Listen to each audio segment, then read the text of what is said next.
Hey everybody, this is Ryan. Welcome to another episode of Terraria Interviews, and today I am fortunate enough to be joined by Zoodletec. Say hi, Zoodle. Hello, everybody. So you created the Necro pack, which is a totally different feel from other mods. What are your big inspirations? For the most part, it was all horror genre games, different types of horror genre games, just because, they typically don't get put in with like an adventure game or an RPG game or something like that.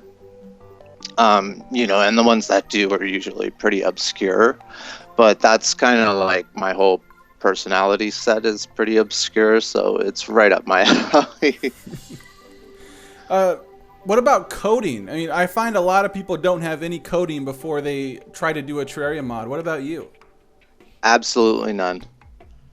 None at all. No language, no type of script whatsoever. Was it hard to make the transition into doing this? Incredibly hard. I've always been an artist, so I'm not really adept to coding. So I had to start from scratch. So basically just looking at file after file after file, until I start to recognize things. And then I started to be able to put it all together in little clumps, try to figure out, okay, well, I want to make an NPC do this. So I just go surfing through all kinds of people's files and try to find somebody that's done it, and then try to find the code that does it, and then figure out why that code does what it did. But the whole thing is like just trial and error after trial and error after trial and error. Sure. You just mentioned... Yeah, it's pretty taxing. I'm sure it is, man. You just mentioned some artwork, and you do your own sprite work, so you have a background in that? Not actually. Before Terraria, I did not really have a background with spriting. Mostly, I've just grown up with art in my life ever since I was a little kid. Most of the people that I grew up with always assumed I would be an artist of some sort when I grew up. But yeah, that was something else really cool to get into. I was really drawn to it because I grew up in the 80s, right? So everything was pixels back then, and we loved it. So now we all try to get back there, at least once in a while, just to get that nostalgia back in us again. But ever since video games have kind of perfected the retro feel of the game, things have gotten so good lately. And people are just they've got a good formula, and they're just taking it and flying with it now. What is your favorite part about the Necro pack? My favorite part is a gun that's made from a worm's head that shoots rainbows. And not only that, but when you use it, it plays the Nyan Cat song. Why wouldn't that be why isn't that in every game that's ever been made? Yeah, no. Besides that, I'm pretty big on melee weapons and stuff like that. So I love a lot of the swords, and I put a lot of work into a lot of the swords because of that. So aside from the Necro pack, you also have a Binding of Isaac pack, and these two games really have absolutely nothing to do with each other in Terraria and Binding of Isaac. So why did you want to combine them? Well, just recently, I separated the Necro pack and the Binding of Isaac mod, because I'm planning on expanding a lot more on the Binding of Isaac. I don't know why put him in with Terraria. Why not, I guess. That would probably be the best answer I could give for that. Perfect answer. Yeah. So a while back I made a video series, and I think a lot of people, at least watching this video, probably saw it. But your mod has grown so much since I did that, and you just put out another update. What all has changed? A lot more bosses. And then that turned into I wanted another world. So I created a nightmare world. And it basically, like, at the end of the normal part of the mod, at the end of hard mode, you get an item, and when you use that item, it's just kind of pauses for a minute, and then it regenerates the entire world and actually makes a new world file. It gave me a new opportunity to spawn enemies that you could only get to when you made it so far in the mod. Later on, I learned from the guys with the Avalon mod that you could do, like, just do an in-game extra mode, which I ended up doing with the multiplayer version of the pack. I've been working on it for actually a little over a year now, so there's plenty of time to keep fixing things up and keep changing things. Always, so yeah, always improving. Very cool. Oh yeah. It becomes like a little obsession. Oh yeah. So. I got a quick question from Twitter from David Davila. Any plans for a new mod, or are you just gonna keep tweaking what you've already done? Actually, yeah, I've actually been wanting to start up maybe a few smaller mods and some, like, purely decoration based mods, where I'll just make basically nothing but, like, tiles and everything that you can make different scenery with, and different houses and all of that fun stuff. And also, I've really been wanting to do a modded map, like a survival horror kind of modded map. I started getting all kinds of ideas of, I could have something like a tile or something like that in certain places, and lots of switches and everything to release the NPCs. To get off of some of the modding questions a little bit, have you 100% completed the Binding of Isaac? Actually, no, but I didn't have Wrath of the Lambs for a while. I made all of the Binding of Isaac mod material before I got Wrath of the Lamb. I'm pretty close. Okay, so this question, it's a little too easy to go with some of the classics, so I'm going to switch it up. What is the best horror movie in the last 20 years? Oh, that would have been easier if it was 30.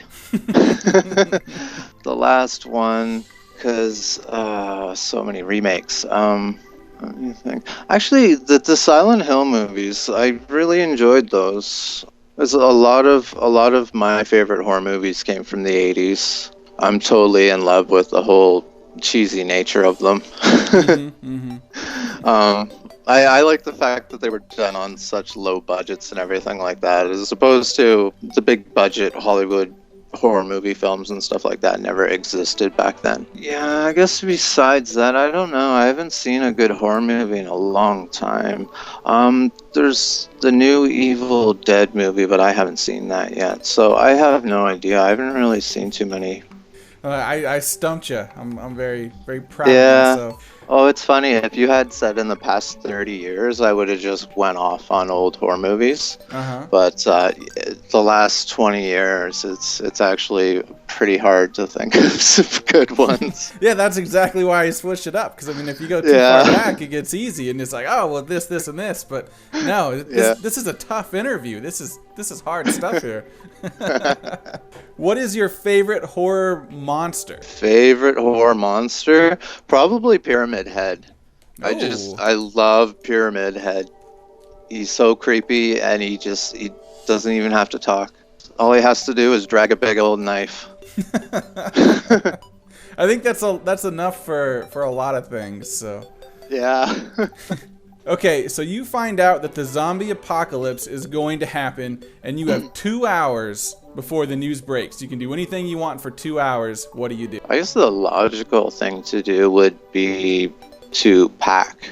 But that's assuming that I wasn't ready, and I'm ready.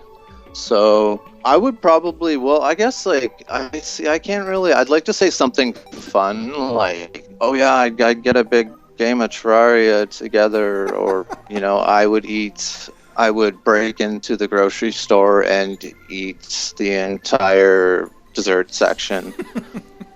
But in reality, I would probably get a hold of all my family and loved ones, and that would probably take well over 2 hours. So yeah, that's probably what I would do. But the entire time, though, I'd be thinking about that grocery store, you know, all those unguarded cupcakes and whatnot. Well, I'm sure your family really appreciates that they win over cupcakes. Oh, they better.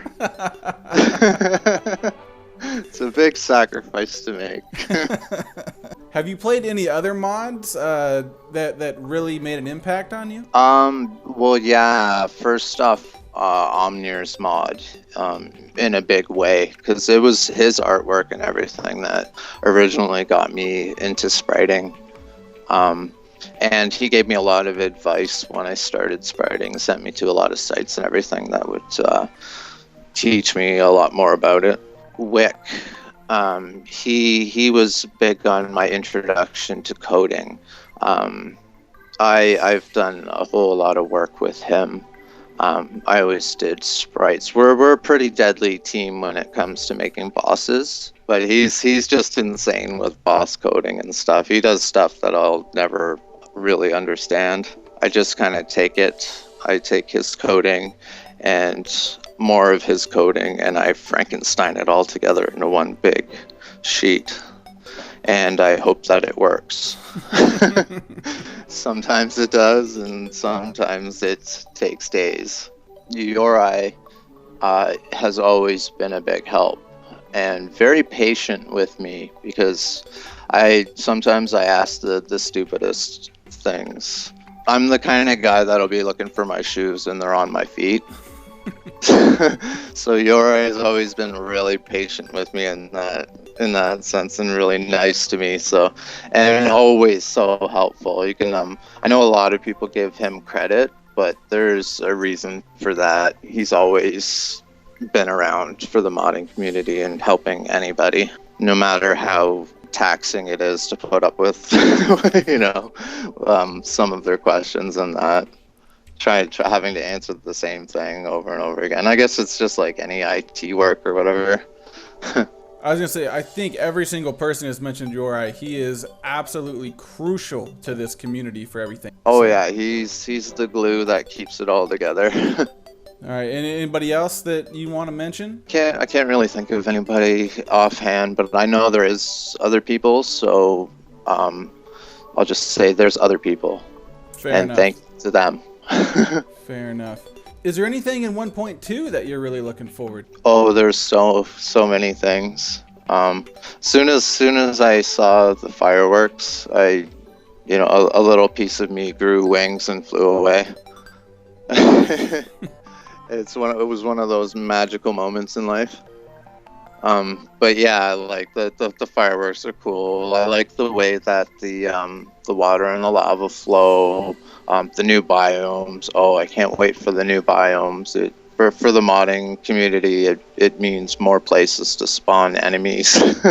I just want to say thank you for making this mod. It doesn't take itself too seriously like a lot of horror movies, and it just adds a lot of fun elements that I think a lot of mods really miss out on. So just thank you for creating this and letting everyone experience all your work. Oh, no problem. Yeah, thank you, and thank everybody for playing. It's basically why I've been doing it. So I've been overwhelmed by the amount of feedback and people playing it. So it's just great for me, you know. It's exactly why I did it.